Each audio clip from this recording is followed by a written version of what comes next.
voulais pas le faire. Revenir sur envoyé spécial. Mais en fait, je me dis, plus on reste neutre et plus on ne dit rien, plus on paiera les pots cassés. Donc, comme vous l'avez vu, il y a eu une émission sur envoyé spécial sur les évangéliques comme une sorte d'arnaque spirituelle.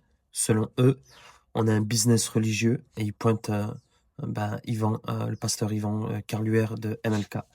Et il dit, en gros, il cherche l'argent, c'est un showman, et tout ce qu'il fait, c'est dans le but, en fait, de construire de plus grands bâtiments. Ce qu'on nous montre, c'est l'image d'un pasteur en voyage, des bâtiments modernes, des églises qui grandissent. Et aussitôt, le raccourci, il est fait.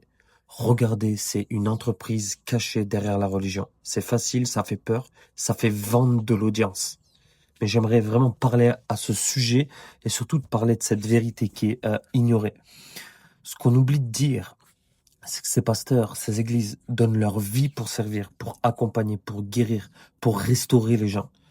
Une église comme MLK sont pas des billets qui circulent, ce sont des vies qui sont transformées, ce sont des familles qui sont restaurées, des jeunes qui sont sauvés de suicides, d'addictions brisées. Et ça, la télé, elle n'en parle pas. D'ailleurs, elle prend notamment des bouquins qu'on connaît très bien pour en défendre, notamment sur des sujets de la délivrance, de la guérison.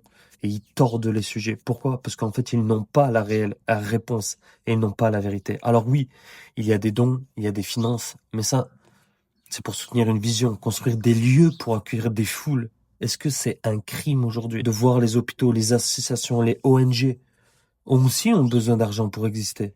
L'État, mais quand il s'agit de l'église, tout d'un coup, on appelle ça du business. Pourquoi? Parce que ce qui est sacré doit être gratuit et sacrificiel. Et voilà pourquoi nous ne pouvons plus rester neutres, les amis. Si on se tait, d'autres continueront à raconter à notre place ce que nous ne sommes pas. Plus notre silence dure, plus l'addition sera lourde. Nous serons perçus uniquement à travers des mensonges médiatiques. Tu vas me dire, ouais, mais Lucas, on s'en fiche des mensonges médiatiques. Non, on doit commencer à se battre pour les valeurs et pour ce que dit la parole. Parce que, en fait, si nous ne le fait pas, d'autres ambassadeurs le feront. Alors aujourd'hui, je te le dis, il est temps d'assumer ta foi, notre foi, d'expliquer ce que nous vivons, de ne plus laisser les médias définir qui nous sommes. L'évangile n'est pas un business, c'est une bonne nouvelle. Et c'est là, et c'est la seule que nous voulons proclamer.